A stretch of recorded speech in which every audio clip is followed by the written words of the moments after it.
This is a step-by-step tutorial to lose all your friends and alienate people. Let's begin. Step 1. Criticize, condemn, and complain. Be hearty in your condemnation and lavish in your criticism. Work as hard as you can to find fault in every single thing that other people do. Once you know what they did wrong, don't hesitate. Immediately tell them. They need to know exactly how and why they are failures. Pro tip: whenever you deliver the message, be as blunt as possible and have no consideration for the other person's feelings. The world's a ruthless place, and you're just helping them get used to that. When people do something right, that's the time to stay quiet. Complimenting will only bring people closer to you, and that's not the goal here.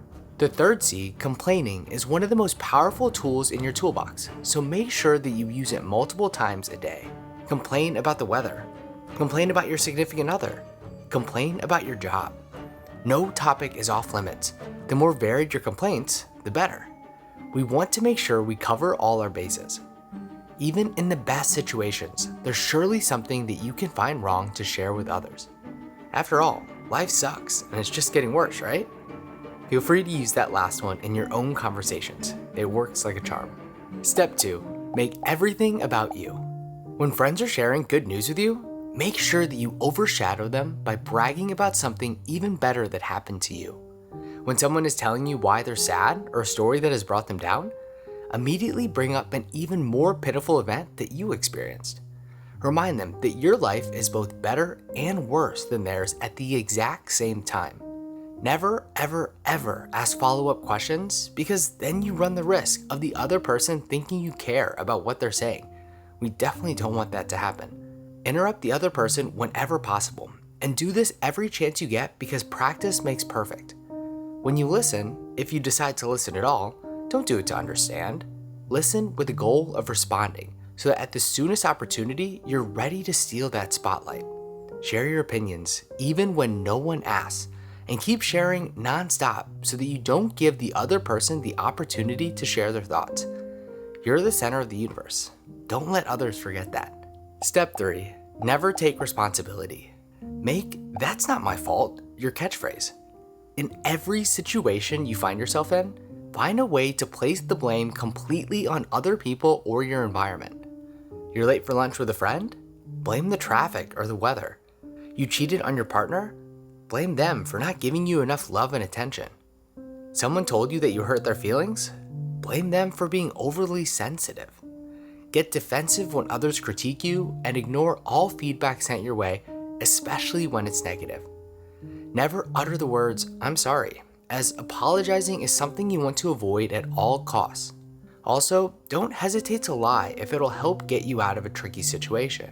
Perfect the art of playing the victim to garner self-pity and sympathy. A great way to do this is by exaggerating the severity of your problems and the challenges that you face.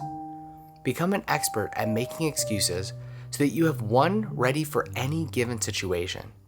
The only thing that it's okay to take responsibility for is if anything goes right. Step 4, be unreliable.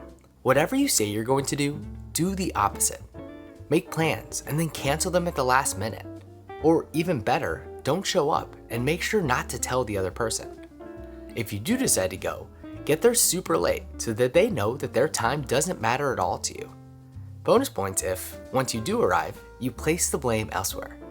Guarantee your friends that you'll be there for them if they need anything, and then completely ignore them when they reach out. Take a long time to respond to calls or texts, or don't respond at all. Your goal with this step is to be the person that always overpromises and underdelivers, in both the big parts of life and the small. Step 5, dismiss and disrespect. Brush off other people's feelings and never miss an opportunity to belittle them. Don't take the time to understand where they're coming from. Dismiss their opinions because those don't matter. Minimize their problems because what they're going through isn't that bad. Gaslight people constantly because they probably aren't remembering things correctly anyway. Own that victim mentality. Stereotype people based on factors that they're unable to control, whether that be their age, gender, or race. Stereotype them also on factors that they can control, because that'll help you lose more friends. Be disrespectful of other cultural traditions because the way that you and yours do things is the right way. When push comes to shove, if none of the other points work, simply insult the other person directly to their face. Step 6. Neglect your relationships. Never reach out to friends or take the initiative. When you do get together with friends, stay distracted. The easiest way to do this is to constantly be on your phone. Take your family for granted. After all, they're supposed to be there through thick and thin, no matter what you do, so there's no need to put forth any effort. Never be the first to give. Only do things for others after you've already gotten something from them, and wait for when it's convenient for you. Don't remember any birthdays, anniversaries, or milestones of loved ones. Those days are all about them and not you, so treat them as you would any other regular day. By neglecting those around you, you'll guarantee that your strongest current relationships don't stay that way for long. Step 7. Always be right. In every single conversation that you have, nothing matters more than being right. Don't take the time to understand the other person's point of view or consider their opinions. Compromise isn't a word in your dictionary. There's no middle ground that we're seeking here. In those rare situations where you find out that you're technically wrong, it's super important you double down on your stance or opinion. Get louder if you need to drown out their points. Use big, complicated words to project your intelligence and intimidate the other person. Heck, even attack their character or attributes that are not related at all to the topic at hand. Every argument should have a clear winner and loser. You do whatever you need to do to make sure that you end up on top. Step 8. Gossip, gossip, gossip. Screw talking about big dreams or ideas. Make all your conversations about other people. The drama in the relationships of your neighbors. The unfortunate events that happen to your coworkers. Or the faults and failings of your friends. Anything is fair game as long as it is about another human. If someone tells you a secret, make it a priority to share it as soon as you can with as many people as possible. If there are holes in the story and you can insert your own judgments and assumptions about the situation, that's even better. Feel free to change certain details if you think it makes the story better. You want to make sure that what you share is as juicy as possible so that it has the best possible chance to spread. If people call you a gossip or a rumor monger, own that. If your reputation precedes you as someone who talks behind other people's backs, good. That's the goal.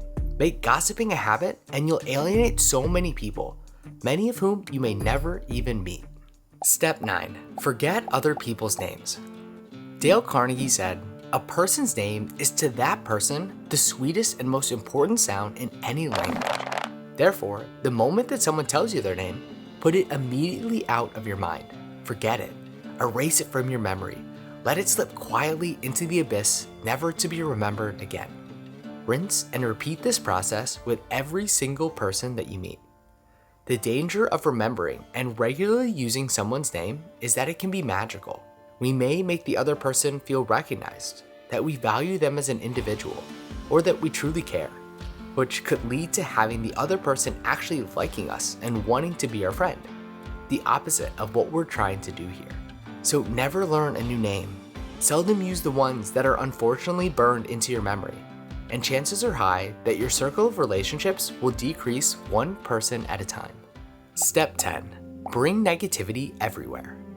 This is the most important one to make sure that not only your loved ones don't want to be around you, but all strangers as well. I even came up with a poem for you to help emphasize the point. Spread the negativity around, spread it far and wide. Keep on sharing bad news until it turns the tide. Leave bad juju and sad vibes wherever you go, so that all that you meet most certainly know. The world's a bad place, you're just helping them see to what horrible, awful, and dreadful degree. Now, if you don't know how to effectively spread negativity, many of the previous steps already covered best practices. Criticizing, condemning, and complaining are the most simple yet effective ways to spread the bad juju. You can never use them too much. Blaming others and refusing to take responsibility helps create resentment and mistrust. Gossiping is one of the best ways to create a toxic environment. But everything can be summed up in one overarching goal. Whenever you leave a place, it should be a little more dark and have a little less hope than when you found it. Do that and you'll easily lose friends and alienate people. This was an anti-tutorial inspired by the channel Better Ideas that came about because I've done just about every one of these things in my relationships. Some of them I still do regularly to this day. The skills to make and keep friends can be learned by each and every one of us. So if you want to avoid making the same mistakes that I did, I made these videos up here with all that I've learned to build and maintain true friendships. Friendships where you feel heard, seen, loved, and understood. I hope that they help you find your people as well. You got this.